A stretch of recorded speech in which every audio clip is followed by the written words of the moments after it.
Okay, let's go. 1, 2, 3.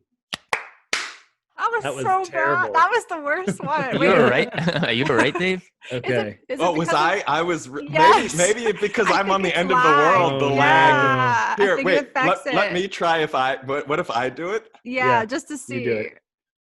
1, 2, 3. Better. But that was better. Good enough. Yeah. Good enough. See, okay, on my end, mine was way before yours. But that's so. Let's roll with it. And if Matt seems that there's an issue or whatever, we'll. Conversation right now seems good though. Yeah. We're going. Nobody's glitching out or anything. So let's get into it. I mean, we want to talk a little bit about like being psychedelic cheerleaders and our journey. The art. Well, I know. I feel like that term, like some people might be confused or think that's a sarcastic comment based on some of the start there. I mean, I don't know. I imagine we were all psychedelic cheerleaders at one point. Yeah. Wait. Yeah. Weren't we gonna do the name thing, like just so people can like hear, like hey, Ace, I'm glad that you've got a kitty. This is Lilu. Lilu is very sleepy, and she'll be joining us for the call. Aw. Adorable. And Normand, I see you've got your coffee. I have my coffee. I do. Not as cute as the cat, but it'll do. And Dave. You don't like my scarf? Dave is newly in New Zealand, so this is our first like uber long distance, synonymous talking. So he's also freshly shaven. Yes. Yep. International. Nice I figured it was better to not look like the full terrorist sort of, internationally wanted fugitive or whatever. Just while put a suit crossing coat on. Through customs. Yep. A suit coat? Oh, yes. I can pull that off.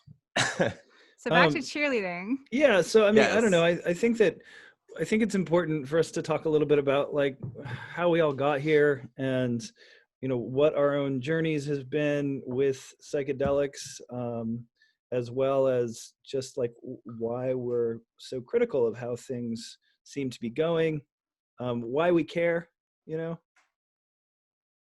that's a big one. People seem to really want to know why people care. Like, it's not good enough that you have a position or not good enough that you have a critique, but, there's a need to know that you're invested. Yeah, precisely. Sorry, Nishay, I didn't mean to cut you off. Oh, no, I think it's a time zone thing. But I feel like, something I've been sick the past few days and just kind of like vegging on YouTube a bit and seeing some of the commentary on Star Wars, and not to give like anything away, I don't know details, but just seeing how the discourse of people being disappointed because they care so much and because there's so much promise, and then seeing what some really stupid decisions can do to something that means a lot to people. And that's, I feel like there's an analogy there with, there's a lot of promise and a lot of potential, but there's not a guarantee that this is going to go any way. Yeah. And if you do care and you want it to go well, it makes sense to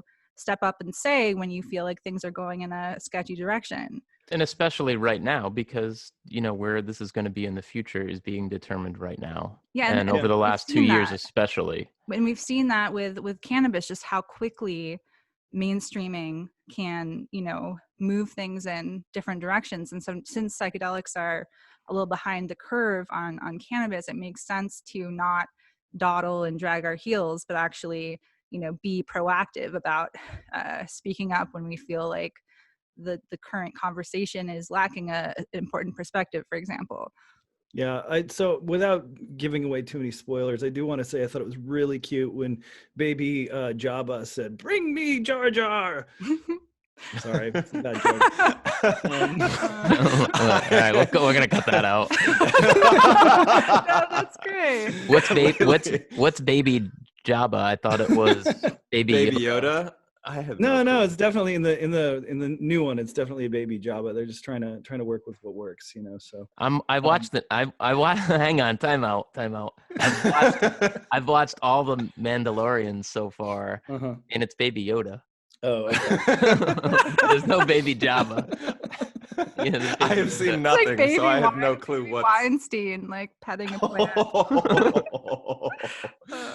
So, Not that. like, but yeah, I think the thing is like, why are we invested? And I would say that, we're invested in these conversations because, I think if I'm speaking for myself, I've taken tremendous value from psychedelic and other drug experiences, like in ways that are foundational to, my character, my interests, my life path, the choices that I've made, including to have a critical podcast on psychedelics.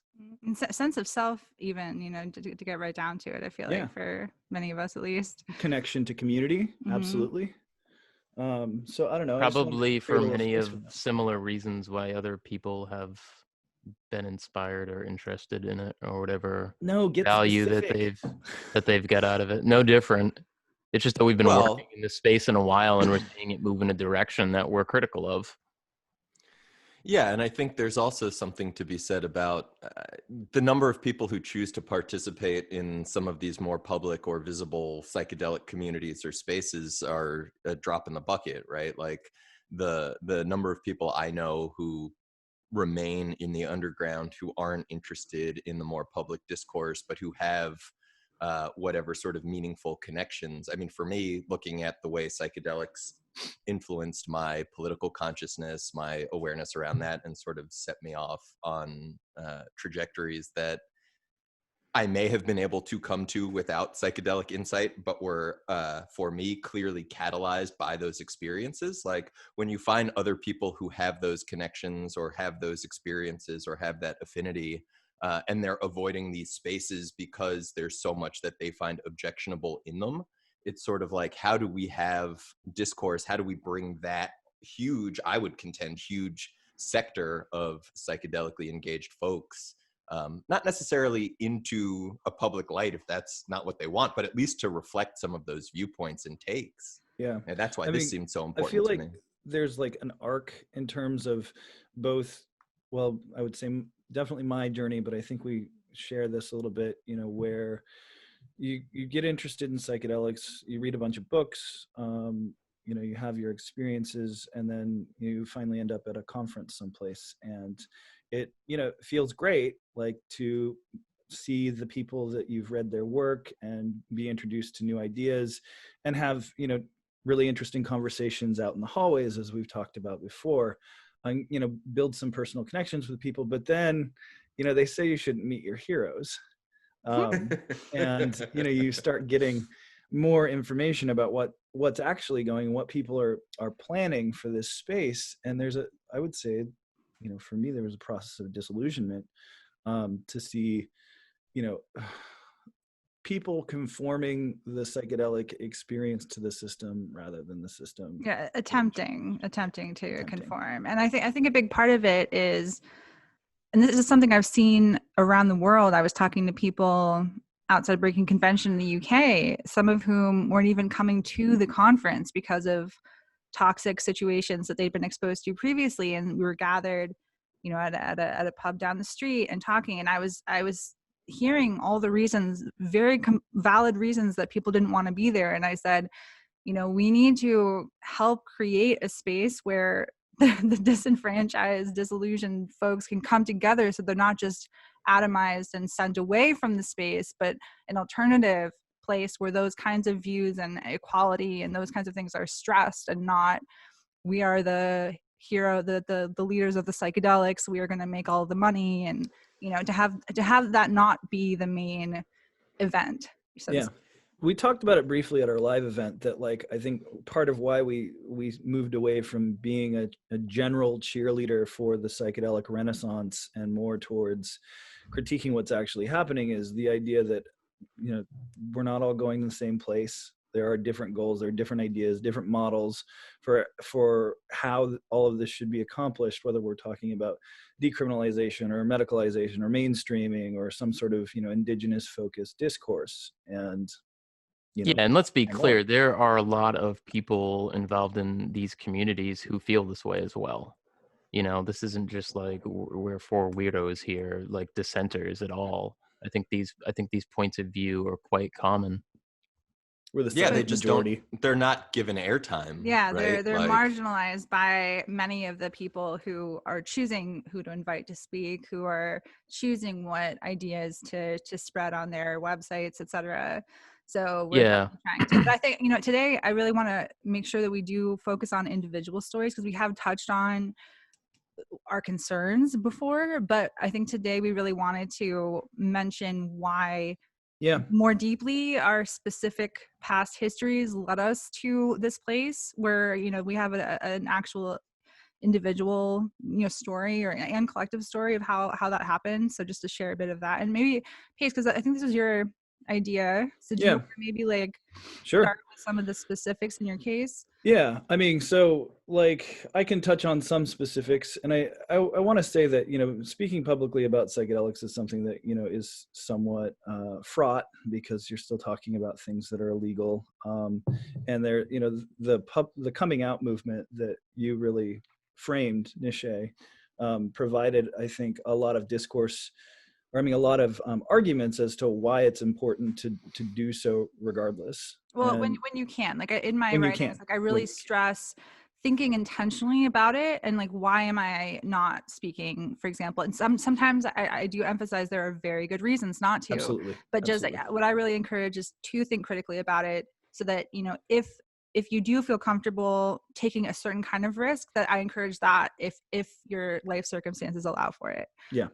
Well, so, I have shared several stories in public, and, recorded or can be found, for instance, on the Red Dot tour. But I took psychedelics for my very first time when I was 15, at lunch as a freshman in high school. I wouldn't recommend that, but it did catalyze a very important change in my life, in that the conversation that I had with my folks led me to drop out of high school and get into a different educational environment, namely community college, and it just changed the whole course of my life. In general, because I knew we were going to be talking about this, reflecting on psychedelics and drugs in general, curiosity is really the biggest gift that I've taken away from them. Some of the visionary experiences that I had early on made me just ask really fundamental questions about, well, in my case, it was biology, because that was sort of the vein that a lot of my experiences took, being a teenager tripping in Portland, Oregon, out in the woods with close friends. And then, really having a long relationship with these things, this kind of curiosity led to curiosity about not just the natural world, but also the ethnobotanical relationships that have maintained these. So they've encouraged me to get interested in other cultures, definitely played a role in my choice to study biology, but also to travel abroad and go live in Ecuador, seek out things in the Amazon, spend time in southern Mexico. So yeah, just as a brief intro, I want to pass the talking stick to someone else. I was gonna actually ask when we were just mentioning this. I was gonna actually ask who used them. The first use was out of curiosity, and it seems like that. Yeah, that definitely. was, absolutely. Drugs are cool, man. it doesn't matter what they told you. Drugs were always cool. Well, my first memory of drugs was being in DARE, which in the United States is a completely non-evidence-based drug education program. There's been so many studies showing that it's not successful, yet it's still running somehow. It's $1 billion pet rock. Yeah, right. But I remember, I think it was elementary school, there was this cartoon where there was this super shady drug dealer on a playground, with some kids opening up the coat and the lines of, "Hey, what do you want?" And I remember really it left an impression as an elementary schooler. I went home and I was like, oh my God, who would ever do drugs? That's so horrible. And then you grow up and you start to learn about, oh, Uncle so-and-so smokes weed and mom used to trip in the 60s and et cetera. And then that picture starts to break down. But I was pretty myself pretty goody two shoes, like didn't really have, was very shy and awkward growing up. And for me, just very, I mean, I was abused and neglected as a child because of intergenerational trauma to a pretty severe extent that a lot of people don't understand because they thankfully weren't raised in that environment. But I grew up not really having any friends at all. I stayed home and kind of listening to Greta Thunberg talk about her like silence. Like I was like that. Like I didn't talk to anybody. I didn't go to school a lot. And was just like very like hyper anxious, had really bad OCD to the point that I had to like keep repeating things that I would do all the time. And it was very invasive in my life. And then I went to college and I encountered acid, and it changed everything for me. I suddenly, you know, now the fact that I can go and like speak in front of hundreds of people is a completely unprecedented thing in my life. Like I was not like that. And one of the major things it did for me was realize that it was okay. Things are okay. I don't have to worry. I don't have to concern myself with what other people are thinking. It's okay to be different. It's okay to be whatever, and just accepting of things, you know, separate from the ideas that I had been grown up with assuming to be true. Kind of, you were talking about curiosity. I think the other aspect of it for me is definitely a sense of like humility of realizing that like how much you don't know and how much that people think they know you can't necessarily take as true, which leads to a whole bunch of problems. It leads to people asking questions and not necessarily following authority, you know, what authority says just because of authority saying it. But there's also a value in that, you know, when the authorities are not giving you the best information. And so definitely thinking for yourself. But for me, because it had such a huge change in my quality of life, I really felt like I just couldn't shake the feeling. And one thing I've said in talks in the past is, you know, I couldn't shake the idea that the most profound, life-changing, quality-improving experience of my life was an experience I was not supposed to have, like Absolutely. point blank. And that did not sit well with me. And I was going to be just studying political science. And the reason I mention this is I've heard a lot of other people in the community say they were in college, they were planning to do politics, and then they took psychedelics and something changed. They decided to go to different biology, or, you know, in my case, literature and philosophy. And this has happened before, where the idea that there's something rotten in the state of Denmark, as like in Hamlet or like Shakespeare, the idea that politics as a game, there's a deeper problem with like the way that we conceive of things that psychedelics kind of draw attention to. So, yep. 2 years of political science here. There you go. Yeah. See, well, so it's funny because, you know, for me, it was almost, I mean, the curiosity was absolutely the driver. And I mean, there's so much in your story, Nishay, that really resonates with me, because I was also growing up, you know, I was a goody two shoes that totally bought into the drug war propaganda, you know, until I was like 15. I tried cannabis and was like, holy shit, this is not at all what anyone said it was. And this fucking feels good. Yeah, like if this is the case, like, you know, I remember going over to my friend's house and, you know, smoking 2 really terribly rolled joints and watching Yellow Submarine and eating all of the cookies and chips and, you know, soda, everything that was like scattered around the house. So stereotypical. And yet, like, in the wake of that, I mean, I remember, you know, maybe my junior or senior, I guess it was senior year of high school, somebody offered me mushrooms, and I was kind of horrified because at that point, I think so much of my self-identity was tied up with my cognition and my ability to perform in whatever mental endeavors. And it was kind of like, well, shit, like, you know, what if that breaks it? What if that messes my brain up in a way where I'm no longer functional, or I'm no longer the person that I know or I think that I am, or, you know, the sense of like that permanent change, which of course like doesn't really acknowledge the fact that so much that we do in life affects like permanent, unalterable changes, and that you just kind of keep changing and growing, and, you know, you build off of it. But freshman year of college, mushrooms appeared again, and I don't know, you know, I had friends who were interested in them, and I was curious. I spent like 2 weeks trying to pull, you know, any resource I could, I think that was just after or just before the Hopkins paper. You know, I remember reading that in close proximity. I remember, you know, going on Erowid and Wikipedia to the school library, trying to pull any, you know, old references from like the 50s and 60s. And, you know, seeing trip reports where people were like, oh, reality lifted up and there was nothing. And I had taken, you know, too many, and you're just trying to understand, like, what the hell does that even mean? How is that possible?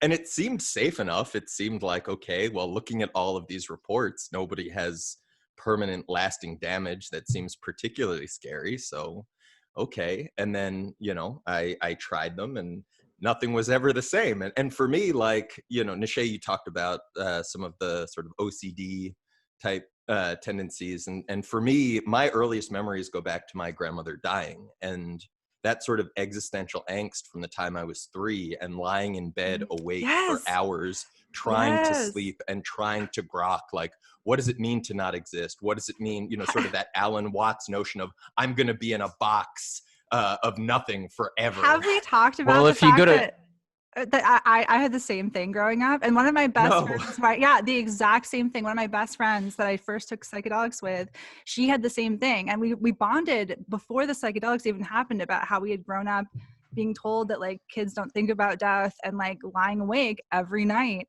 trying to like think about not thinking and then realizing you were thinking, and like just going on these loops. And acid changed that. You know, acid for both of us, for me as well as her, it made us, we were like, oh, like I'm okay with it now. You know, I'm okay. I accept it. And that's so funny because like what you said sounded just like what I went through as a kid. And hearing you talk about thinking about not thinking, and, you know, I remember being, you know, 2nd grade, and I would do these sort of thought exercises of who am I, right? Because I'm scared of dying. So who am I? And I'd go through, well, you know, I'm David, and these are my parents, and this is my aunt and my uncle. And then I'd be like, wait a minute, none of those, that's not who I am. These are like identities. These are connections. These are other people. And I'd go through another layer of it and another layer of it. And next thing I knew, I was like floating above myself, looking down at me. I didn't know what the hell was happening, and I still don't know what the hell was happening. But at the time, I was like, well, this is weird. I'm not going to tell anyone about this. And, you know, I got older. I stopped thinking about it quite as much. Occasionally, there would be that existential angst. But that first mushroom experience, it was like right as I was peaking, I came across this tree, and the first thought through my head was dead tree.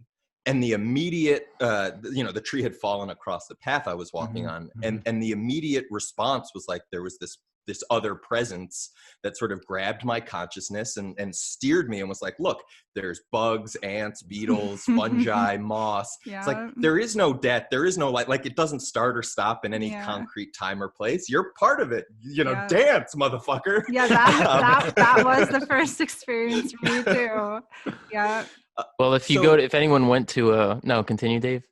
Well, so just to tie it back, and, you know, we can get into more details about whomever later, but like with you talking about the political science or politics or things like that, for me, you know, I had started off really interested in psychology, and I switched to anthropology and political science precisely because so much of my experience after that sort of dissolution of my own conceptualization of death and fears of dying and this sort of moment of timeless presence, it gave way to this whole political analysis, what I call my first radical synthesis, where it was like, look, like all of this beautiful interconnection that you're seeing in this forest, that's not just here, that's everywhere. And the project of industrial civilization is turning that into commodities, turning that into resources for extraction that can be capitalized on. And you're at school to get papers in that. And sort of running through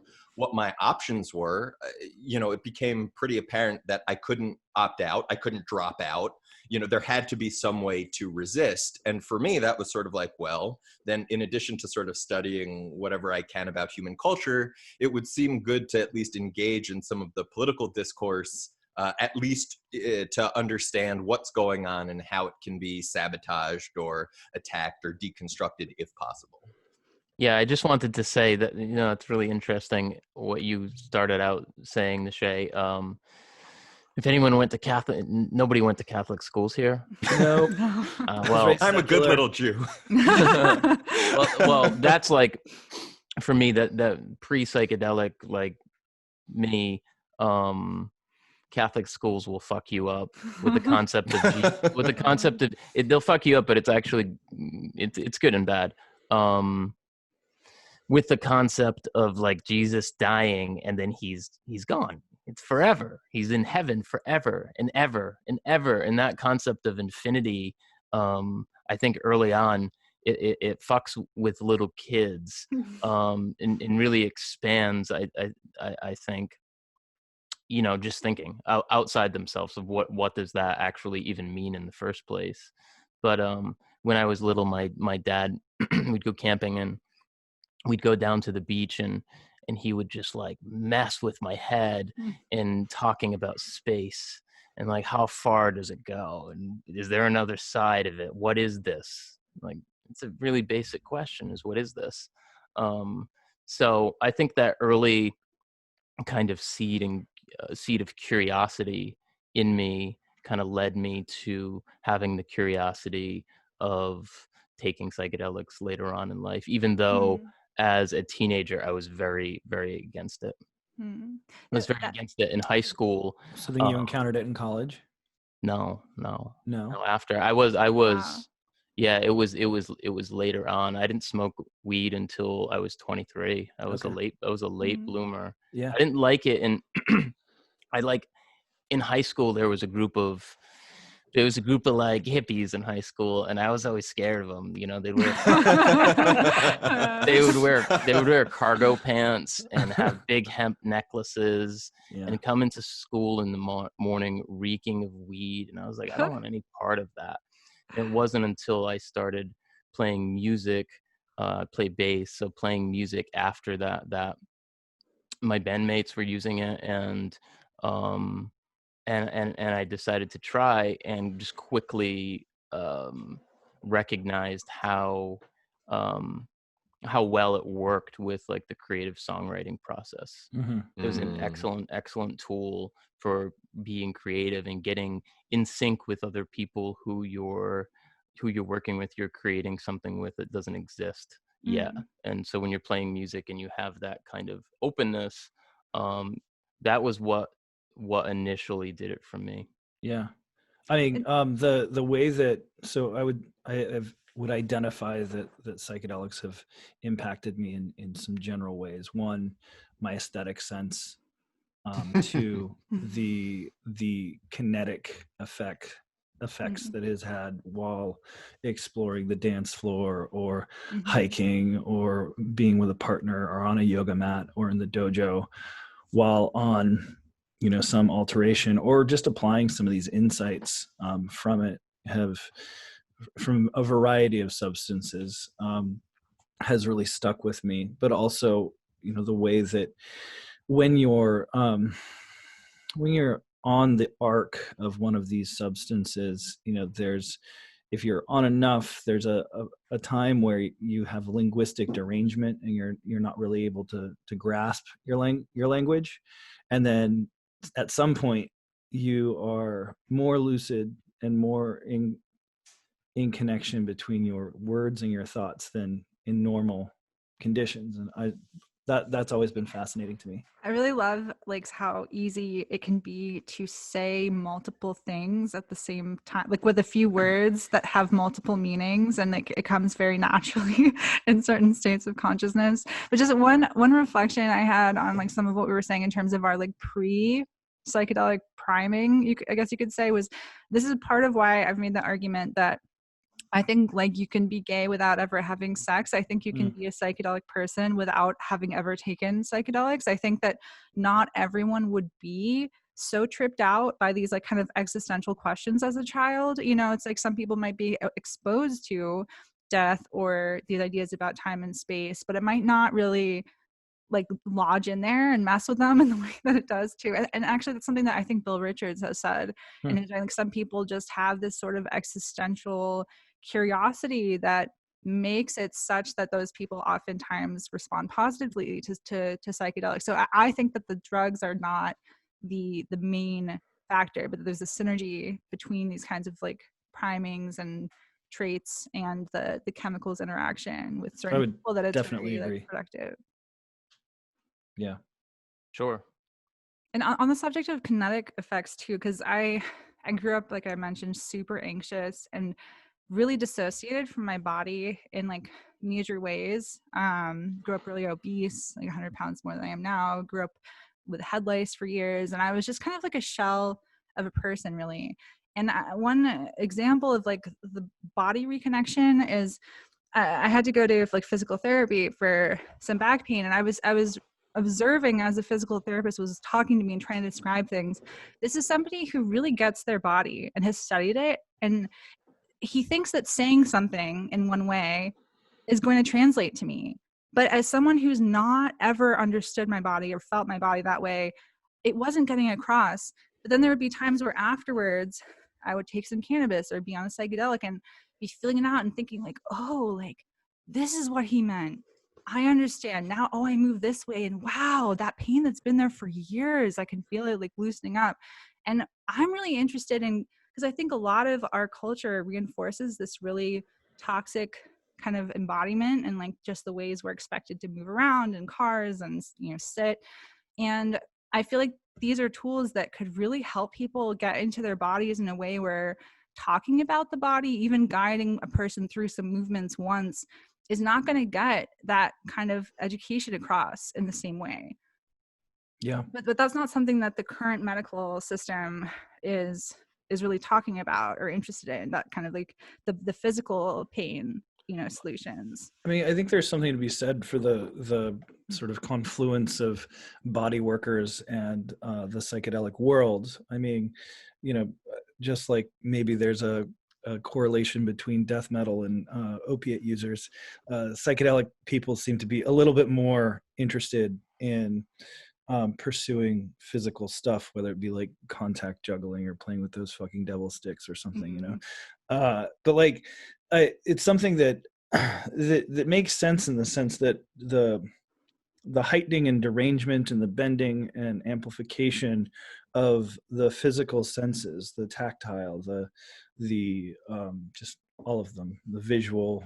I happen to be a more visual person when it comes to some of these substances, and so I do take away a lot of the brilliant colors and patterns, the entoptic and the eidetic hallucinations, if I choose to go into it. And it turns out that, you know, your meditative practice, if you have one, is super useful in these altered states. And so I don't know, I think there's something experiential about it, but also like the creativity that comes from it. I think for me, one of the insights that I remember having pretty early on is like, as you're in these sort of more open and labile states, either linguistically or kinetically, you're removing some of the seemingly self-imposed barriers and boundaries that restrict your normal patterns of behavior and movement. I remember having the insight of saying, well, a lot of the reasons why I have, you know, these boundaries, and some of this is due to the way that I grew up. I dropped out of high school partly because I was getting in fights all the time, so I had a lot of violence growing up. And I had this insight that, well, yeah, one of the reasons why you know, I don't step out of line is because of the awareness that if I step too far out of line, eventually there's somebody who will come and hit you to get you back into it. Yeah, that's what happens when you get busted for weed and mushrooms. They just appear. They materialize. Get back in your box. Oh yeah, get back in your box, or you're gonna go in our box. Yeah, you know, that's very real. Well, and some of you the got themes too far out of your box.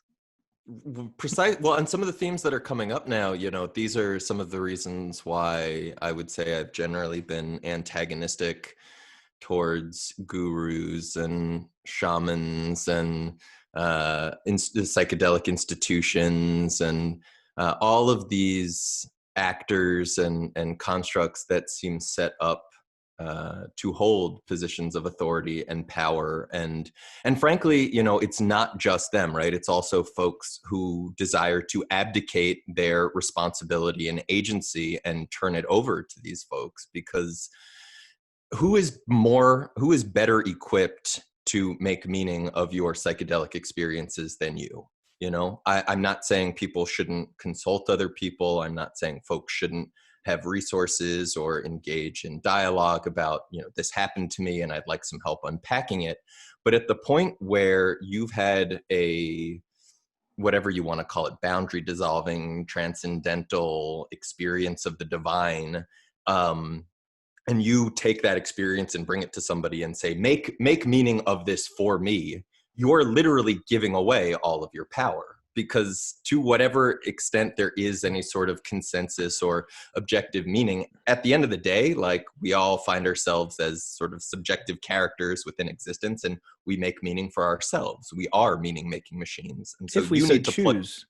Sure. A lot of us precisely. do abdicate that responsibility. I think others can help in walking you through what it is that you think happened. And I've had people do that to me before. They just walk you through it. You know, you don't know what the meaning was. It took forever, blew your mind out. You don't know what the experience was. You know, it's something. But that person doesn't actually know. No, that person, no. You know, I'm they just can saying offer it's more reflections. They can offer, you know, I think sounding boards are great. Don't get me wrong. I think, but having, it's exactly that, right? It's an exchange. It's a dialogue. It's not come to the guru and find out what happened to you. Or I don't think it should correct. be. Correct. No, that person should provide some kind of support of leading you through it. And what do you think happened? And you know? a lot of that, when you do establish that dynamic of guru, disciple, etc., you're also creating a power relationship that is very easily exploitable. And, you know, through things like gaslighting of like, oh, that experience you had, really your hold back in life is because you believe it in this way. In the Guru Papers. Oh, that looks great. Isn't it an anthology? Masks of authoritarian power. Nice. You guys have Why do you both have that sitting on your shelf? It's just like, damn. Oh man, that was great. But because in terms of like our particular past stories, like I really do want to talk, because Brian Pace described the excitement and then the jadedness sort of seeping in. Not universal jadedness, but just like realizing like, oh, like this isn't all. I'd say alarm really yeah. is my feeling, in the sense that, like, you know, that some of the voices in this space you know, have made compromises that I wouldn't have made, or I believe that I wouldn't have made, and you know that there's just a big disconnect between the rhetoric and where the rubber meets the road with regard to, you know, how people are going about sort of making, I guess in propaganda terms, making glittering generalities, and then behind the scenes getting real specific, very clear points, but not exactly sharing those two things. And I think we've talked about that on a number of. We'll continue to talk about this on this podcast. So, sorry, Nishay, did you want to? No, Dave, you look like you had something like to follow up on. Yeah, so this sort of ties a few different things together, where, like, I think, you know, as we're talking about expertise and gurus, I think a lot of folks don't recognize or don't realize how much is available to them and how much they can take things into their own hands. And totally, you know, the degree to which not only, you know, considering these compounds act on your nervous system and you can take them in and make meaning from them, you can also do a whole bunch of research without ever having any sort of credential that lets you participate in psychedelic institutions or research institutions and the type of work they're doing. I mean, for me, you know, I was, by the time I met Nishay, I was already involved big time in the DMT nexus. Yeah, can you please so this is yeah, okay. Yeah, so for me, you know, I showed up, this was 2012 at the Rainbow Gathering, and I was camping with friends who were friends of a camp called Green Path that do all of these primitive skills workshops and flint napping and tanning hides, and, you know, the sort of least hippies of the of the gathering. Without getting into the crust punks. Yeah, but, yeah, I won't go that far. Don't get into the least hippies on the hippie side of the gathering. Right, yes. So I had seen that there was a shamanic plants workshop, and I was super excited because at that point on the Nexus, we'd been doing all this phytochemical analysis. We had a bunch of ayahuasca plants that we didn't really know what some of their longer uses were, or, you know, they were popping up on the gray marketplace, and we're sort of like, we couldn't tie them back to longer histories of use. We weren't finding the alkaloids we expected. So I came to this talk with all of these questions for the folks who were giving it. And I waded through the talk and then sort of started peppering questions, and realized that even though, you know, one of these people had just completed their PhD under Steve Barker doing ayahuasca research, they didn't have any answers for them, or for me. And then I realized that as people were asking other questions, I had answers that the experts didn't have, and I was answering questions from the audience. And after that, somebody grabbed me and was like, you know, they got me stoned, and I hadn't been smoking for quite a while. And so I was quite wrecked. And they were like, I have somebody that you should come meet. And and that's it. I was like, sure, absolutely, anyone. And they took me to what ended up being Nishé's campsite. Mm-hmm. And we wound up chatting for, I don't know, an hour or two, something like that. And Nishe was like, well, we're out in the woods. Let's just stress for people who don't know about rainbows, like in the middle of nowhere. And in a national forest, right? I forget which forest it was in Tennessee. Yeah. What year is this? 2012. Mm-hmm. And Nishe is like, well, in like a couple months, I'm hosting this conference, or me and this small organizing team are hosting a conference at UPenn, and it's too late to get you any sort of like talking spot or anything. But if you wanted to do a poster, I could definitely get you in. And I was totally shocked. I was like, okay, you know, this seems interesting. Whatever. Hadn't you already heard about psychedemia at some point before that? I think I'd seen mention, but I didn't know, like, you know, at that point, I had no familiarity with the psychedelic circuit or like, you know, events, speaking, whatever. I was one of the people that had no real interest in it, because it's like everything I was doing in the underground was, you know, that was satisfying. And then here was this opportunity where you were saying, hey, if you've got all this phytochemical data, you put it on a poster, bring it out. And I did. And I met the whole Hopkins team, and they were stoked on the research, and they encouraged me to present it at MAPS next year. And, you know, it all sort of just spiraled. And looking back to so much of what's happened, both as far as on a research front and as far as on an agitating front, and as far as like talking about a lot of the really fucked up dynamics and misogyny and in psychedelic spaces and all of this, you know, the fact that I trace all of my public engagement back to you, right? Like having that opportunity, which then set up just all of bumping these other into things. each other. Yeah. It's such a trip. Or running into y'all outside of my friend's little teepee and late night. People are here tripping and ceremonies and. Well, that led psychedemia led to symposia. Ultimately. Right. So it's all kind of spiraled out. This is where this connects here, because in 2012, let me actually go back, because so back in 2008, I started growing weed in 2008, and I did that until 2012. My roommate was growing mushrooms. I was gonna ask, because you mentioned bust, and I didn't know if you were comfortable like talking about. Like, that. Yeah. Look, I got into this. I'll go back and we'll connect the dots here. But I get into this whole space and starting symposia primarily for two reasons. One was drug war related, and one was mental health therapy related. My mom took her life. It was a suicide. That was in 2009. I had already been growing weed at that time, but that really nudged me into the direction of psychedelics and mental health and depression. I started looking at different studies. I started looking at the stuff with MAPS, and just, you know, just the potential that this had for people who were like my mother. If this was around, could that have been different? So fast forward 2012, I end up getting busted. I have numerous felony charges. I get a great lawyer. After a year and change, all the charges are dropped. But I lost my house, I lost my money, I lost all of that stuff. So it was really like the biggest reset button that you could get. It was back to level zero. And so that summer, I had nothing better to do. So at my grandmother's house, she lived on the side of a farm, and I started like having these big gardens there, and I all kinds of different plants. And in one of the gardens, I made I made like this little kind of zen, like really nice little hut, and I was smoking DMT in that a bunch.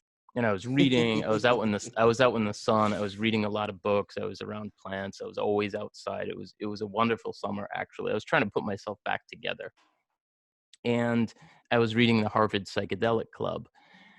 And yeah, he discusses Don Lattin in that book. He discusses Ralph Metzner, and I had already been interested in all of this, but when I read that book, somehow, I don't remember, somehow I saw that Ralph Metzner was going to be speaking at Horizons that year, and that was 2013.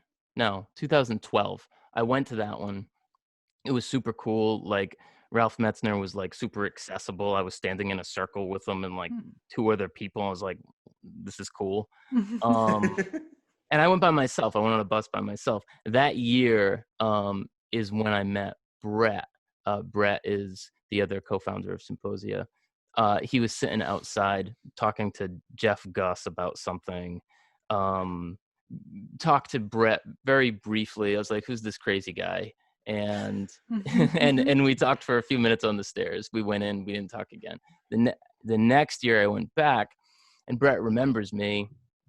And we start talking. He like immediately introduces me to Dennis McKenna, and he's like, yeah, you're at UMass, right? We're gonna go do a conference up there. And so I was like, all right, cool. And that led to us in April of 2014 doing the first conference at UMass Amherst, first Symposia conference. Didn't Brett say Brett wanted to do that because he had gone to Psychedemia, and he was like, oh, this shit is super cool. Like, at UMass, we have a venue. We have a guy was in the plant science department. So that led us to doing that first event, which, went awesome. And then we were really encouraged to keep going and do more. So that's connecting the dots, like, what you guys are talking about. I want to connect. You get to connect now. Oh, we seem to have lost Dave. Well, yeah. I'm sure he'll be back on. Yeah, my entrance to the public side of this stuff was later than all y'all's, although I've been involved in like psytrance communities and burning years and years. But my research for plant evolutionary ecology was on sort of indigenous practices of growing maize down in Chiapas, and looking at climate change and stuff. And so that climate change adaptation, to be specific, looking at all of that agrobiodiversity. So that's where sort of my ethno-botanical chops intersect in terms of my professional training. But being down in Chiapas, like, Mexico has the highest biodiversity for psychoactive plants and animals than any other place that we know of in terms of documentation. I mean, an argument can be made for the absence of knowledge about what's going on in our major rainforests in places like, Indonesia and Africa and such. But in any case, in terms of like the documented stuff, Mexico's the spot. So I had gone down there, and actually 2012 was a pretty big year for me in the sense that DMT came into my life in a pretty major way, as it was readily available down in southern Mexico. And I was just having some pretty big visionary experiences. And so when I had the opportunity to go back, I think I had probably about 2 years cumulatively of doing field work in southern Mexico. And my last stint was a full year. And during that time, I set out to, find plant teachers, so more traditional folks. And I thought I was going to go to like Huautla de Jimenez and do mushrooms or something. But it just turned out that there was a peyote Merikame coming through, and he came through quite frequently. So I had the opportunity to sit at several peyote fires. And during that time, I was, just really looking into like what was out there. And it just so happened that the Ibogaine conference was happening at Tepoztlan, Mexico. And Dennis McKenna was going to be there speaking about plant intelligence. Given where my extracurricular activities had taken me, I have a professional respect for what Dennis has done with his arc, where he went a very different direction from his brother, and he started doing ethnopharmacology. So I was like, that's worth my time, and I went out. But it just so happened to correspond with the last time I spent time with this peyote Merikame, and I like literally rolled down like a Mayan mountain after tripping all night on peyote, and got on a bus, with maybe 2 hours to change, and then went to Tepoztlan, met Dennis McKenna, met a bunch of people that I've now seen at other locations. But I tell that story because it was around that time that Nishé's your coming out of the closet came out on through Symposia, yeah. Yeah, and so incidentally, throughout this time, let's just say that Dave's involvement in the DMT Nexus was super useful to me as well. So by the time I got to meet the three of you, you'd all sort of played a role in my own entrance into what I ended up doing when I got back from Mexico, which was starting Mind Manifest Midwest, our local psychedelic society. And also really just advocating for societies in general, not just yes. your own individual one. Yeah, absolutely. Because I just, for what Dave was talking about earlier, and I guess what we've all been talking about a little bit, which is the skepticalness, or the skepticism that we have towards some of these institutions in the directions that they're going. I just sort of, having gone through a process of getting expert credentials in one field or another, I don't necessarily like have the kind of respect being on the other side of it for experts that maybe I did going into it. And so I just got the idea that like, these societies are super powerful because the experiences that people have had, as we have just ourselves been unpacking, their data, they are valid, and they should be a part of the broader conversation that we as a society are having. I love the cats in this episode. Yes, I have a kitty asleep. Hi, George. Over there too. Yeah. I think one of the common threads here is that, I'll see if I can say this right, is that what we're seeing is psychedelics being changed by the system, while we advocate more for changing the system. Yes. Sure. I just think real quick. You go ahead. Sorry, finish. Yeah. I was just going to say, can you imagine going back to the, rewinding 50, 60 years and telling everybody like, the future of psychedelics is going to be straight-laced institutional approaches where we will be seeking cultural acceptance to participate in hegemonic discourse because, ultimately that's how we make ourselves acceptable to everyone else. Like, well, you go back 40 years and they're going to be like, oh, you mean like MK Ultra? Like they're doing it right now?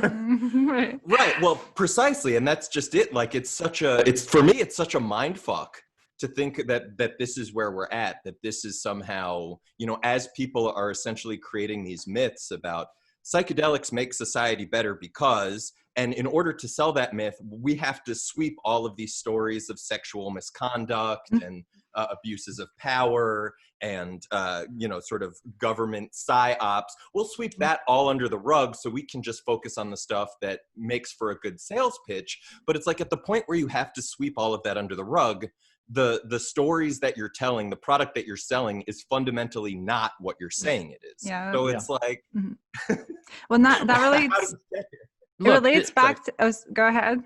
No, go ahead, Nishe. It relates back to what I was going to say about the jaded, like the moment of like transition from the optimism. Because during psychedemia, I was definitely, and even preparing, I was excited to suddenly be around people who got me and were interested in similar things. And I hadn't yet seen a lot of the dark stuff, but what really did it for me was my good friend Lily K. Ross, just seeing what happened, because she was really the one, and who warned the community about predators and what predators are capable of doing under the conditions that we're giving them. And then not only to hear about what happened to her when on a Harvard's funded trip to the Amazon, but to see how she was treated when she got back as, you're ruining it for us, you're just a downer, you brought this on yourself, you have to accept that this is in your spiritual evolution, that this needed to happen to you. And I was, a young graduate student at the time, seeing all of the powerful people around me treat her that way, to the point that she was eventually like, fuck this scene. And I'm sorry, but she was, that was what she was like. She was like, this is not okay, this is not an okay way to treat people. And she left, not only left the field, but left the country. And that had a really formative influence on me, just seeing, because I didn't know what to do at the time, but I saw that was wrong. And then eventually I was sexually assaulted myself by a mentor who was in ceremony, prepared a mushroom tea for me, and then blamed me for it afterward. Oh, you just don't understand, I was doing this for you. And I was able to understand that it wasn't my fault, and to see that this was someone who had practiced and done this before and studied it. And the only reason I was able to understand that and work through it as quickly as I did was because I had been following Lily's work. And so all of those people in the community that said she was the problem and that what she was trying to say was pointless, instantly I was like, she saved me in that moment, that she was there for me when that happened. And that proves how horrible all of those people, horribly wrong they all were. And so to me, like, that was something that I just, those two experiences of seeing what happened to her and then seeing how she helped me and how she still wasn't being validated for what she had done, made me feel like I ethically had a moral kind of mandate to speak up and say something, or else I would be complicit. And so that's why, I mean, a lot of us talked about this before, the idea that a lot of the stuff we really wish we didn't have to talk about, some of the bad stuff, the annoying stuff, the stuff that's really gross and icky. But if we don't, we are complicit, and we don't want to be complicit in that. Yeah, I mean, I would also say that, when we were talking about this episode, I wanted to sort of, for a change, talk about some of our positive experiences and tell the story of why we care. But when I reflect, on my own experiences with psychedelics, they have really focused my attention on things that I perhaps may have been ignoring or didn't know how to navigate. And so when I talk about the many things that I have taken from these experiences, these non-ordinary consciousness bending experiences, there's plenty of confusion and despair and real pain. But it was like, usually it brought me to more interesting questions. It brought me to greater acceptance. And it left me with a bigger sense of mission as to like how I shall conduct myself from this point on. And I mean, this being an episode where clearly we're sharing a lot more than generally is shared in these kinds of recorded settings. I mean, there are things that I have seen and I have been a part of, and I have experienced some stories that are not mine that leave me with a deep reverence for the healing powers when used correctly of psychedelics. And then some of the stories that are mine that I'm not even really ready to share in this venue. I just wanted to address that, the gravity of some of these experiences is part of the reason why I think that, ethics have to lead. Institutions, if we look at them historically, haven't necessarily lived up at all to anybody's idea of what ethical behavior should be. And we should be skeptical of this. Like, I personally think that like we should be deinstitutionalizing psychedelics and finding more democratic ways of engaging with them that are informationally, dense, in the sense that, there's real drug education, and then we go from there rather than this authoritarian bullshit. Well, and this notion too about like, in the case of Lily, right, when people are saying, oh, you can't talk about this, you're going to destroy, all of the hard work, all of the PR, all of the, sort of setting that we've worked to build as around the so-called psychedelic renaissance or resurgence or whatever. To my mind, all I can think of is this Linus cartoon, and I don't know if it's an original Schultz or if somebody added to it, but it's got Linus like yelling, if it can be destroyed by the truth, it should be destroyed by the truth. Yeah. And while we can have like a big philosophical debate about that, at the point where people are saying, well, we can't talk about these aspects because that would do too much PR damage to the project of psychedelics. Again, it's a moment where I don't think we all have this same notion of what the project of psychedelics may be. Right. And for me personally, encountering some of these darker things, like for me, I wound up in a really weird position because I was part of a community that was doing and is doing groundbreaking research. Having access to that and coming from that background meant that some of my earliest interactions, whether it was with the Hopkins team or Dennis McKenna, he and I had this huge chat or a series of chats at Psychedelic Science 2013. I was terrified before my talk, just like stage fright. I always get like super anxietized. And he came up right before and was like cracking jokes, and it put me so much more at ease. He was super interested in some of the plants that we'd been talking about. That talk was great, by the way. Thank you. And then like further engagement with Kat Harrison and, all of these people that I had looked up to for so long, suddenly I found myself sort of backstage access or getting invited to speak at festivals. And there would be people there who were fairly big names in the field, either psychedelic science proper or sort of like the cultural storytellers, full of shit though many of them may have been. Like, these were the people who were getting the spotlight, and to be able to get this backstage glimpse when nobody had a sense of, oh, this is somebody who's invested in these ways, or this is somebody who cares about this, when people will show you who they are because they think nobody's really paying attention.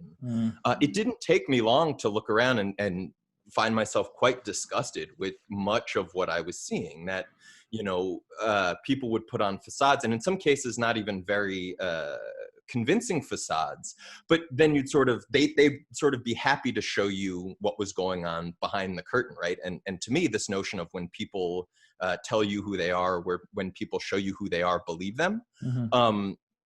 I started cataloging stuff just mentally from real early on, whether it was sort of sexual impropriety or misogyny or relative ignorance towards what people were talking about when they'd make all sorts of weird claims about drugs or doses or, all sorts of sort of Ripley's Believe It or Not type stuff. To me, it didn't take, it was a period of a couple years of sort of seeing behind the curtain where it was like, well, if we don't do anything about this, this is sort of the cultural content we're creating. And part of the reason I started giving... I got to say something about that real quick, which is that like, I had a conversation, I did an interview with Dr. Jason Slott for Psychedelics Today a while back. And one of the reasons, like he's a geneticist who did the genetic sequence for the biosynthesis of psilocybin. And one of the conversations that I had with him to get him to speak specifically to the psychedelic audience was like, look, like institutions abandoned psychedelics a long time ago. And as a result, there's been a lot of bullshit that's been allowed to proliferate. And, I think what I'm hearing you talk about is like, well, there is good information out there if you're willing to look or willing to verify yourself, and to hold our community to a standard where we actually talk about material reality in a community where we actually doubt that a lot. is important to me as somebody who's spent a lot of time learning some of the disciplines of empiricism, you know? So I just think there's a lot in the psychedelic community that doesn't pass a basic sniff test. And then at the same time, we have institutions that have zero self-reflection about their role in the same community.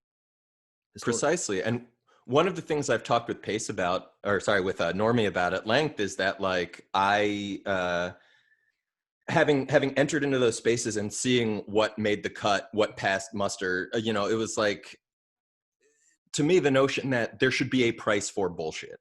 You know, if you are going to get up on stage and put out a bunch of bullshit, if nobody's willing to even ask a question, that is going to result in a fundamentally different outcome than if somebody asks a question, which will result in different outcomes if somebody pushes you and challenges your assertions. And so this notion of trying to get people to think twice about, do you really want to say what you're about to say on stage? Or are you going up there because you think you've got an audience that you can kind of riff on whatever, call yourself a philosopher, and just sort of like throw whatever comes to mind out there? Like if you know somebody in that audience is going to step up and check you and say, hold on, like, can you actually verify that? Or can we get into some depth on that? It really changes the whole discourse. And I think we've seen a lot of that as, you know, each of us and as a team, as we've started to sort of, I don't want to say throw our weight around, but ask more pointed questions about some of the narratives that are getting pushed. And document the narratives and how the narratives are changing after being confronted with questions. Totally. And just in terms of like, also just like the genesis of psychedemia, like I wanted to mention, just because a lot of what we're talking about is very like, you know, material, fact focused, you know, institution, critique, stuff like that. My first, you know, along with the existential stuff and the first experience, my first two acid experiences in college, I was presented with this, you know, I don't reify it and say this is like literally a real thing, but just phenomenologically what happened. I was having this conversation with this entity who was presenting the kind of state of psychedelic culture, whatever you want to call it, around the world, and it felt very much like a job interview. And the entity was like, so would you like to be involved in this? And I was like, yes, like this sounds really cool. And at the time, like I didn't hardly have any friends. I had no hippies in my family. I knew nothing about psychedelic culture. And then fast forward a few years from there, and I was traveling around the world going to psychedelic conferences. And it's something that I didn't even know was a thing back when I had that initial experience. And so going to Horizons, the idea for the conference, like all of those were not just rational ideas, they were psychedelic experience inspired ideas. And so when I say it was like all spiraling out, like it's not like we had planned all of this to happen. And so while we have the institutional material critique, I also want to hold space open for what, you know, Eric Davis would call just the inherent weirdness of psychedelics. Totally. There's stuff going on that we cannot explain, and that's just part of it all. I would also give a little space to the fact that a trait that I think we all share here is obsession. Where, you know, the reality is that we've all individually and collectively spent a lot of time devoted to actually learning, as Terence McKenna liked to say, the difference between shit and shinola in this field. And I mean, you know, for me, I was personally inspired by my psychedelic experiences to pursue an ethnobotanical and a biochemical and an evolutionary and an ecological education, just to give me better tools to describe some of the things that I had experienced on a subjective level. And I mean, I would be part of the scientific like background or philosophy that says like, just because, you know, Jupiter is made of gases and storms doesn't take anything away from the mythology. Like, we know so little about the universe that like I'm happy to engage with what we can know, and then speculate all we want, as long as we're identifying these things as they are, you know. Mm-hmm. And I mean, I've had really fucking weird synchronicities happen on psychedelics, and you know, it's one of the things that really piques that curiosity. I mean, I remember being quite young, on probably my third psychedelic experience, staring at my hand and having microscopic vision, being able to watch my blood vessels, and then into my red blood cells, and then cells passing, you know, material back and forth between them. Dennis Did you McKenna become a molecule? I did not become a molecule like Dennis McKenna. Photosynthesis. I did not. But I mean, it's similar though. Dennis McKenna's experience of that and the insight he felt like he gained into molecular biology and stuff like that. I want to say something about Dennis McKenna. And Dave, you kind of said when you first went to a conferences, you start learning about people, and who are the first people that you run into? Who's the first like people who you interface with? And my experience, Dennis was the first guy, and he couldn't have been cooler. Totally. He couldn't have been cooler and more welcoming. Who the hell was I? And he was just like, yeah, go to your school, do this. Like, let's do it. Now, for a lot of people, their first interfacing was a guy who took advantage of them, and like women who their first guy like sexually assaulted them. That's why we do what we do, because that happens, and that goes. That's not held accountable. Yeah, because not just were they assaulted, but then they find out that so many other people were also assaulted by that person, and no one's doing anything, and that is not a happy place to be. And even if it's not something that's that extreme or heinous, you know, I at the time, so right at the same conference that Dennis was giving me all of this engagement, and we had like a several-hour conversation on the back end of the cruise about, you know, all of these obscure ethnobotanicals and plants that, you know, at that time we had just analyzed a plant that Richard Evans Schultes had collected and lost right when his canoe capsized. Wow. And so here we were 50 years later to Trapterus mythistica, sort of continuing this lineage, right? And he's got this journal entry, and then Dennis was like, oh, this is so interesting and weird. And what do you mean you haven't found anything in the databases? But at the same time as all that was happening, right, I was looking at trying to figure out PhD programs for ethnobotany, and recognizing that wanting to do something so interdisciplinary and drug related, and having some of the radical political critiques in the thesis I was proposing about deep ecology, and wanting to look at you know, notions of preserving or functioning more harmoniously with land base compared to industrial civilization. I was really looking for possible roads into PhD and grad programs. And all of the graduate students were phenomenal. Dennis was amazing. And then I spoke to what we might call one of the gatekeepers of ayahuasca research. And they were totally unwilling to give me the time of day. You know, I approached them and it was like, who are you? Why are you talking to me? Why would you think I can give you access or information about any US graduate school? And I remember feeling so defeated by that. And it was only the fact that Dennis and all of these grad students had been so encouraging and engaged that it was like, all right, maybe there's something to do here. Maybe there is some way, whether it's in an institution or not, where I can continue this. And I continued going it on my own, and encountering that person in subsequent conferences. It's like, as I built more of a name for myself, or as I continued to contribute to more research that got more attention, it's like this person began to think, I'm assuming that there was more I could do, or that there was benefits to being attached to my name or having some engagement, where suddenly they were like, well, you know, why the hell are you blowing glass? Why aren't you going to a research institution? And it was like, wait a minute, you wouldn't even give me the time of day, let alone contacts. And suddenly it was, well, if you work with me, I'll give you this, that, and the other. And for me, it all seemed rather predatory and sort of extractivist, and like, whoa. And yet at the same time, there was this desire of like, this person has attention and credentials and a name, and maybe I should do this. But in the end, I didn't. And just all of that dynamic has always stuck with me as this really pernicious sort of, it just leaves a bad taste and makes me wonder you why. saved yourself years of writing grants, Dave. Just take it from me and Nishay.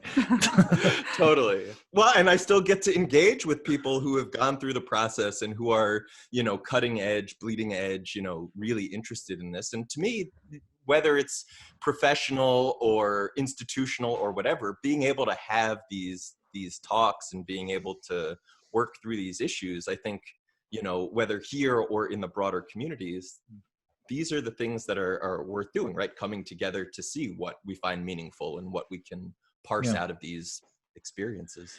I want to say that, some of when I was in an earlier like cheerleader phase, I definitely had the feeling that, oh, well, if not everybody, definitely the majority of people could probably benefit from, a psychedelic experience conducted in an ideal situation. And I would say, phrase like that, I still believe that. But for all of the people that I have personally interacted with and in my own experiences where I've been positively impacted by psychedelics, there are those who, I think James Kent spent some time in the final 10, documented those who did not benefit and who were harmed by their exposure due to the circumstance or what have you. And then there are those who did not ever have that opportunity. And I think that a lot of times in these discussions, that's sort of what is at issue. And we will have an episode where we specifically discuss the discourse of medicalization, where that argument is made is, oh, well, what about all of the people who aren't going to go to a psychedelics conference? Oh, Benny has joined us. Or they're not going to go to a, like a burn or a festival or whatever, a rainbow gathering, who could definitely benefit, whether it be through, to deal with unresolved trauma or to deal with addiction. And I don't know, I that's part of my motivation for this is for those who, and I would even go so far as to say that many people who come to psychedelics in the first place do so because of the failings of traditional therapies, be it for some, physiological issue or some, for lack of a better word, soul issue. And in that case, like, I think that a critique of the the full institutionalization, that is the only place for it. Like, well, great. Now you're not serving the people who are essentially currently being served. So anyhow, just that. Again, the burden is on those institutions to prove that what they're planning to do is even going to be effective. That's their burden. In my opinion, it's their burden to prove it hasn't been done. How many people support cannabis corporations really, like, as being the one point of access? Well, if you don't support that, like, supporting the mainstreaming of psychedelics right now, it's implicit. Yeah, I mean, I think a lot of people, psychedelic corporations. It's what it is. You're supporting psychedelic pharmaceutical companies. Yeah. So there was a lot of negative. Oh, sorry. Go ahead. Yeah. No. Please. Well, I don't think it's negative. It's real. This is the realistic model that is being made. I think we advocate more for a bottom-up approach instead of a top-down approach. Right. Well, and just because we think that is good. Right. Yeah, it's like we're trying to use our experience and our positions and whatever else to push things in a direction that we feel like is a positive direction. I wouldn't have ever tried these things if this was the system. I didn't go there because of a brochure related issue. Yeah, I would still be a criminal in that system. 100%. Well, and when I trace my own sort of anti-authoritarian or anarchist values to some of those really deep, profound psychedelic experiences, and then I find that these compounds are being used to coerce people to engage in sexual activity that they're not actually interested in, or that the power dynamics in some of the major psychedelic institutions, include a whole lot of misogyny and really abusive behavior, or that we have, sanctioned psychedelic therapists who have been through whatever vetting and have then engaged in major ethical lapses where they've assaulted clients or study participants. And then the institutions that are engaged with them are delaying informing the community about that, right? Where these are folks who are able to participate, who are able to have some camouflage or smokescreen or veneer of respectability and appropriateness as they continue to engage with people around them. Well, to me, it's just such a big cluster. It's such a big mind fuck where it's like, how is this acceptable? How is this okay in your mind? And it just feels so different than my own experiences around this stuff, that it's not a desire to be negative. It's a desire to like get to these things that were at the core of my experiences. And like, can we put this out there rather than what I would say in terms of some of my own personal motivations and inspirations for being more vocal about this topic, it really does directly map to the experiences I've had with effectively, at least in this manner, uncolonized peoples, times in the Amazon and times in southern Mexico, where I saw models for the community use and regulation of psychedelics, where the person who was providing was, an uncle,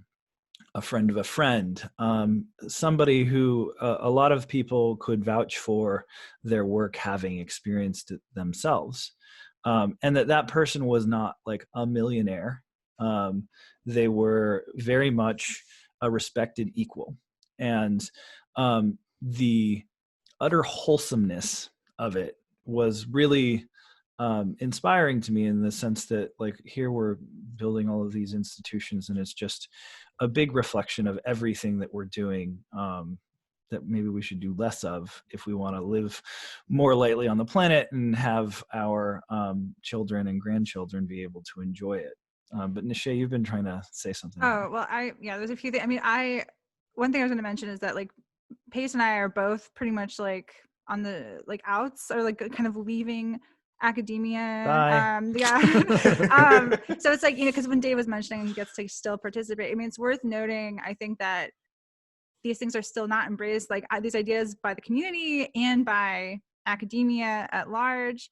And so it is important, I think, to form these kinds of democratic networks where we can support one another and not, expect institutions to step in and provide us with platforms, provide us with whatever else. But also one thing I was going to respond to Dave was, not only are the institutions with power not using ethical lapses as a means of having the necessary conversations, but they're also excommunicating to more or less extreme degrees the people who are calling for those conversations. So it is a really entrenched, problematic issue of what kinds of conversations are being promoted in the public sphere. Look, you're gonna have an easier time getting involved in psychedelics in the next couple years if you work with Pfizer than if you have like a complete understanding and knowledge of this space. If you get the Pfizer cred, come on in. You know how to do drug development.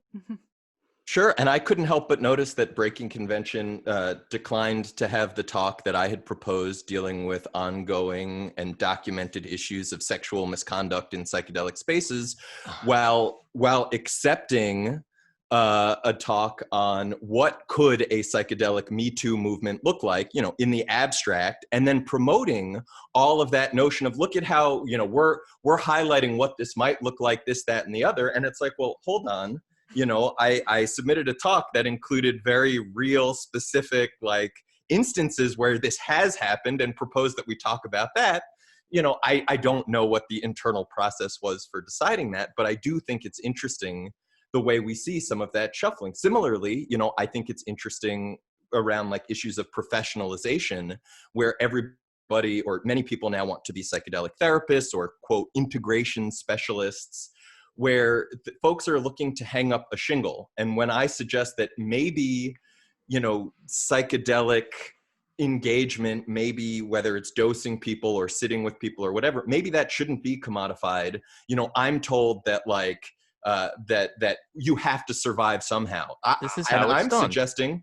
I'm suggesting that your ability to procure food, clothes, and shelter shouldn't be tied to your psychedelic practice, because that puts really weird pressures on your psychedelic practice. And I can speak from experience as somebody who has eschewed that, who has worked dead-end jobs, who eventually like went into blowing glass specifically because I was so dead set on not monetizing my psychedelic engagement. Now, that's not to say it was easy or anything like that, but I would suggest that this is a matter of principle. For anyone who's going to tell me, no, I want to do this because this is available to me, you know, you're making a choice there. You're choosing to put that professionalization or commodification above, you know, perhaps values around how psychedelics fit in. I would say we will know all of these actors by their works. I would love to. I saw someone was making like a Terrence McKenna AI or something. And I would love to know if Terrence was around, what his opinions on this would be. He would be kicked out of the fucking room at this point. I think, you know, on what's happening.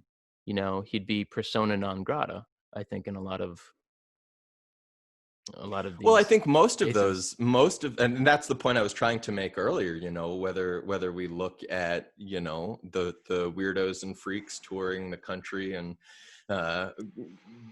grand psychedelic buses or electric Kool-Aid acid tests or all of this, like, you know, all of this is going to give psychedelics a bad name. All of this is going to be a threat to the institutional approach. So like, where have we gotten and where are we going?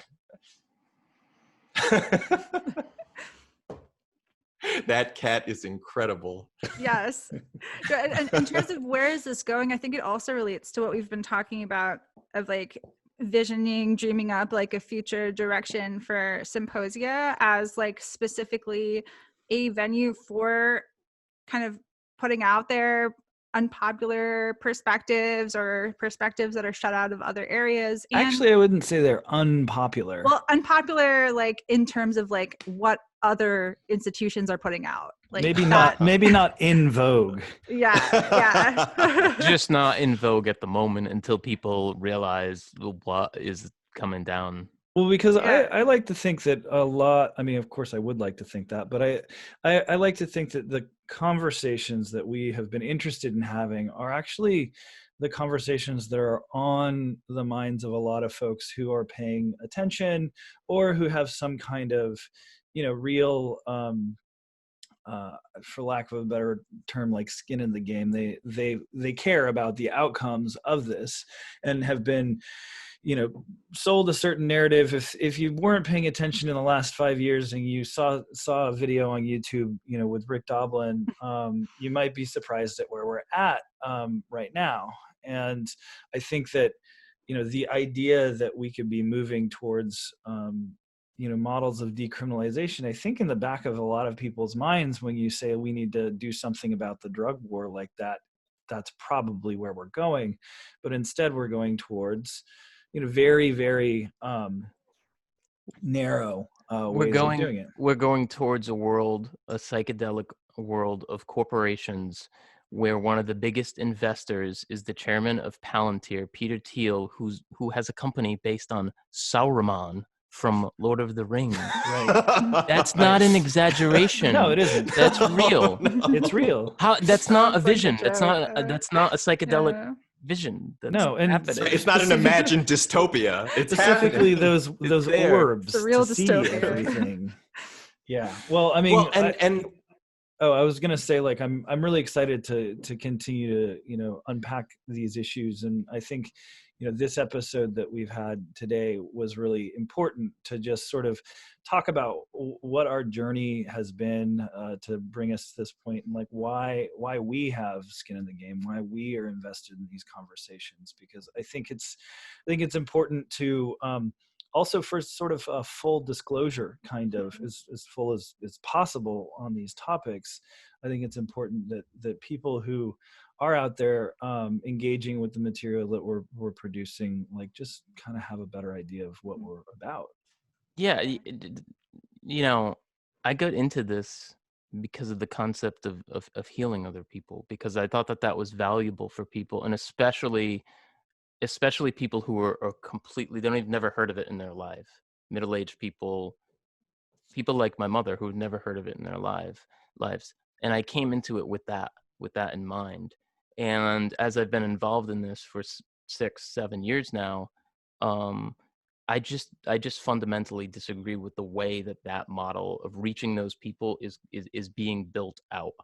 I don't know if it's going to achieve what it's supposed to achieve. And, and look at some states. Look at, I think it was Ohio a couple of years ago. They proposed, you guys know, you guys would know this better than I would, but I think they proposed that, like, the only person who could have cannabis in the state was, like, some corporation. And people voted. We actually did pass a model of this where at first there was the Responsible Ohio, and they wanted 12 cannabis barons to be the only individuals that could produce cannabis. That did not pass, but what did pass was something rather conservative in the policy framework, where we have 24. We have a two-tiered license setting, and I believe that Ohio's cannabis legislation, barring any immediate federal legislation that may or may not happen in the next 2 years, that Ohio is going to be a model for southern states that would like to kind of have this more aristocratic approach to the rollout of these substances. Interesting. And I think that, just like, for those of us out there who are looking at this going, well, wait a minute, like, I thought we were talking about, like, yoga and heart merging and stuff, and now we're talking about, like, whether or not this is going to be covered on our insurance. And I would just say, yeah, I'm similarly disappointed. Well, that's the conversation keep that we're having right now. Keep thinking about all the superficial things, while Rebecca Mercer, Peter Thiel, and the Kochs get involved in psychedelics. Right. And then I just think it's incredible. I truly think it's incredible. It's amazing. And I think that, like, these perspectives, as we've sort of talked about, whether they're popular or not, or highlighted or not, I mean, these are the things that have been going on. These are the conversations and concerns and ideas that go on in the hallways at conferences, right? Backstage, quietly at whatever after parties, right? And one of the things that's stuck out to me is the fact that so many people who've been around for decades are engaged in precisely these discourses, but nobody has really been willing to put them out there, right? To put them on stage. They've tried, and they've been shut out. Yeah, I don't want to paint everybody with that brush. There's definitely a lot of great voices out there that are fighting the good fight. But there's a larger resistance. Sorry, yes. When I'm saying no one has put them out there, I mean the institutions that are throwing conferences, that are organizing conferences and events. The general, right? Like, MAPS just put Tim Ferriss as their keynote speaker. Yeah. Right. Like we're the notion of problematizing the discourse is one that I would say most institutions shy away from. I wasn't trying to sort of paint with a broad brush and erase all of the dissident voices over the past however many years. But right, like this need, and I would suggest, like, this need to find each other and to figure out how we can amplify each other's voices and projects. And I know we've talked about it before, but there are other folks in the community who are working on projects who are trying to figure out ways to get airtime and spotlight and all of that. And I think, again, like, what I would like to see for +3 and for the work that we're doing is to, if you're involved in a project that you want to get more airtime, that's engaged in critical or dissident perspectives, reach out to us. Let's see. Equality. Well, this is the whole point of calling it symposia. It's a conversation. It's supposed to be people coming together to talk about important things. It's the whole precisely point of the name. That's what we called That's why we decided. So that's why I'm trying to put the explicit invite out there, you know, reach out to us. We're accessible. We have emails. We have, you know, there's plenty of ways to get in touch, and we're let's also, see what we can all because do. we're working globally as it is already. So no matter where people are, they can Yeah, I think join in.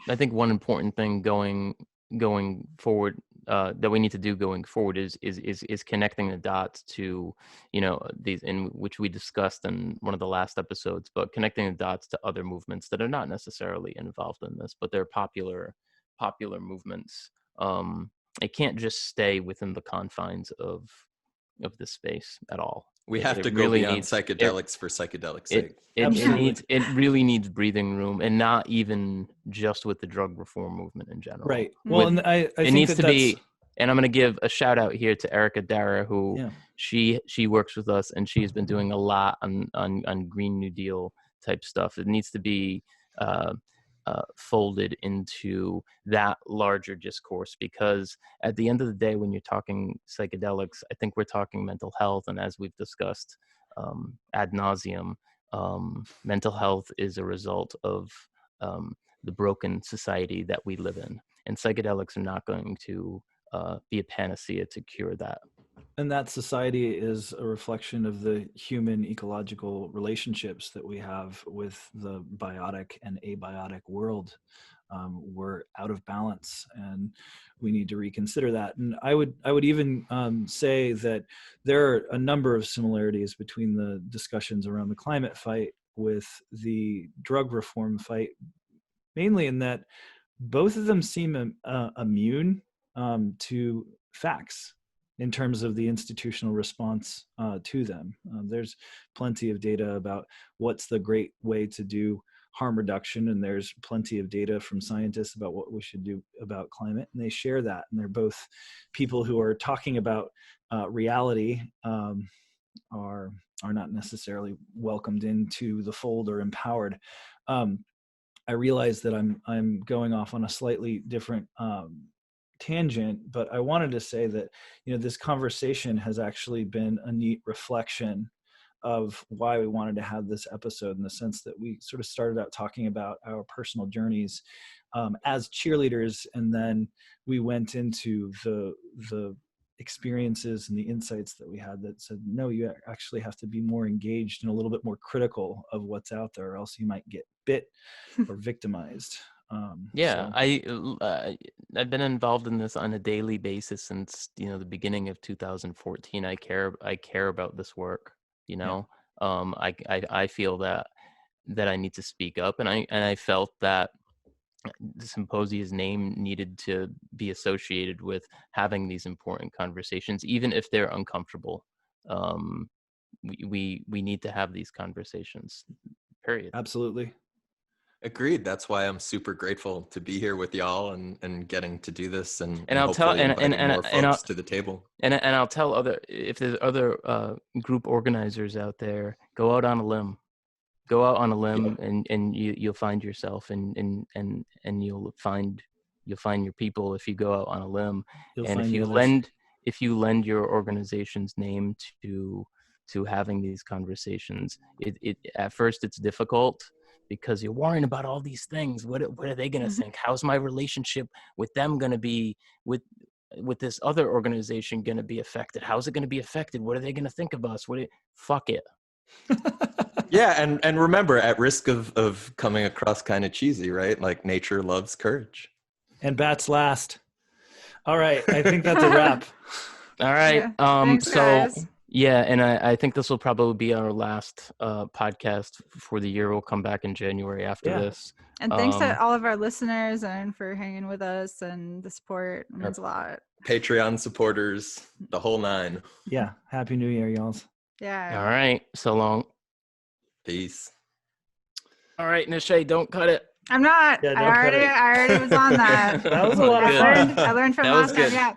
Yeah. It was energy was awesome until the very end. There was some at the very the last 15 minutes, but I'm saying that emphasizes how on it was the whole time, you know. Right. I thought that was really good. I'm glad that y'all were down with going a little bit longer than an hour, because I think that we just collectively needed the space to just I think it's completely fine, and we're not doing a show probably for a couple weeks now. Yeah, and like people, so we're not like chaining people to chairs, forcing them to listen to the whole thing. Like if they don't want to. No. I totally. And I think it was compelling. An hour and a half though. So anyhow, compelling content. Yeah.